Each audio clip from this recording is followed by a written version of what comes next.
seems like I can't catch a break. So the problem with this project is I come in and out of it, in and out of it.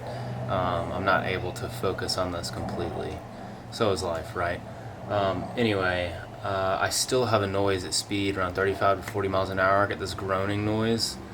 I moved some tires around, praying it was just like some tire, you know, maybe just an alignment issue, the way the tire was rubbing. That didn't solve it. And then I came back to this rear wheel on the driver's side. Remember, we replaced the wheel bearing in the front, so the rear wheel is moving just when I'm going up and down like this. So wheel bearing is on order for the rear. I need to take this all apart, and then I'm gonna get a parts list together and order everything, hopefully have it installed. It seems pretty simple, straightforward. You know how that goes. Here's our axle nut. So need to get this notched, right? Just kind of like a safety measure. So I need to work this with a flathead, potentially a hammer to release that. Basically just bending the metal so that it can rotate.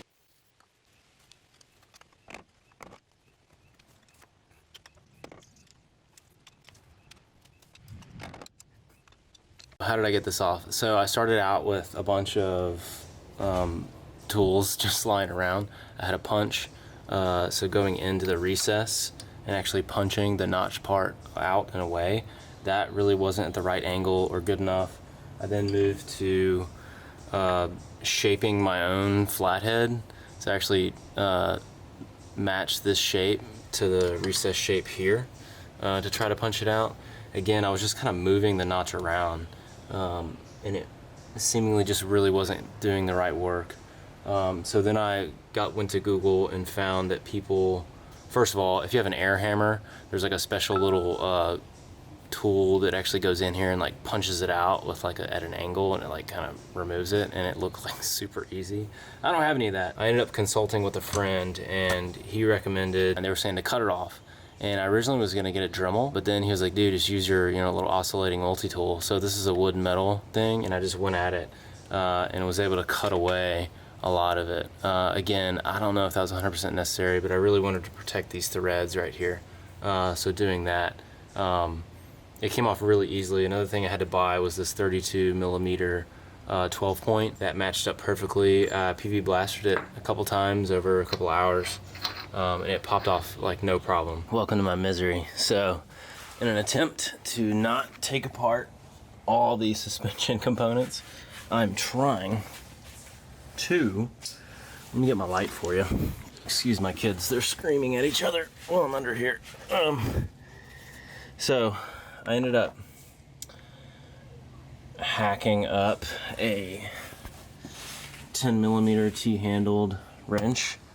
Don't you love like these shots on YouTube? You know, it's like, oh, I can't get it to focus. Oh, I'm trying to show you what the hell I'm doing. So I have this long handled wrench, this 10 millimeter wrench with a cut off, I don't know, maybe about 5 inches long, 10 millimeter Allen hex key. So you can see all the nuts in there, 10 millimeter hex nuts around the axle. So I'm trying to go sneak around all around this. The clearance is really tight. I have the best neighbors. Just called up a neighbor friend of mine. Hey, do you have a hub puller? Yes, I do. He was renting one that didn't work out for him, so let's see if it works out for me. This is just a rental kit. What is this? Power Built Master Hub Puller Set. So I'm going to tighten this down. I've already got it set up.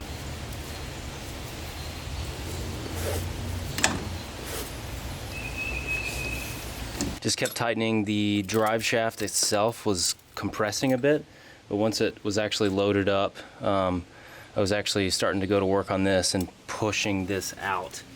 It made a couple popping noises because the brake shield is actually on the back side of the hub, so that was kind of scary. It kind of sounded like something was breaking, but it was just the heat shield, the thin metal, just flexing and popping. Anyway, it's out. There it is. Time to order a new one. It's here, my Simply Safe doorbell camera. Just said motion detected. Let's go get it. I did order a Moog, same brand as the front. Box is beat to hell.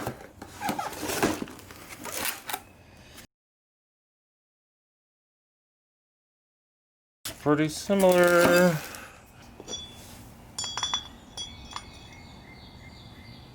Remember when 1984 when they drafted Michael Jordan to the city of Chicago? I said then that season could be the end. You know, it could very well be the end, and we had to think that way. Let's get some focus back on this game. Let's get out of it. I joke that there's a lawnmower, weed whacker, or a dog, something always in the background in my neighborhood. I guess, you know, this should be a good thing, right? People take pride in their lawns. Well, I'm trying to take pride in this RCF, trying to do it right. So, you know my little tool here. I'm actually going to shape in between these two lines here. So they probably say about the same about me with this angle grinder, because it is as loud. It is so loud. So I'm about to crank it up and one up this chainsaw weed whacker over here. Shaped it just a touch more. We're in business. It's easy to pull in and out. So I'm gonna start tightening all these down to spec. Now we're gonna tighten this axle nut here. Spec says 114 foot-pounds. I'm going to tighten it to a 150 on my torque wrench, because that's all mine goes up to. And then I'm gonna do about an 1/8 of a turn extra on that to get around about 200. Saw this tip on a Timken YouTube video. Go to showmetheparts.com/Timken. They're a well-known manufacturer of wheel bearings. Click over here. I'm gonna close this on torque specifications. So enter in your vehicle right up here, and then click this thing, torque specifications. Then they list all the torque specs in foot-pounds and Newton meters for what you're installing. So the axle nut and then the wheel hub bolts. So those are 55, and that big one, just tightening down, went to 214. So I got the wheel back on the car. I got my 32 socket on here, an extension supported by a jack stand, and I borrowed my neighbor's torque wrench. So this guy is pretty nice. It goes up to 250, I believe. The instructions I got is you have to set the torque right here on the ground with it level. Otherwise it doesn't, it's not able to calibrate itself. So 214 is our number. Got it set on the ground.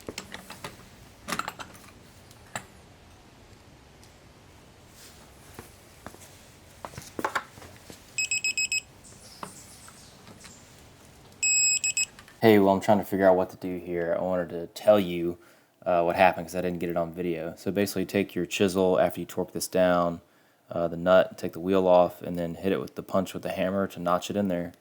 Here's a little shot of the nut before it was punched.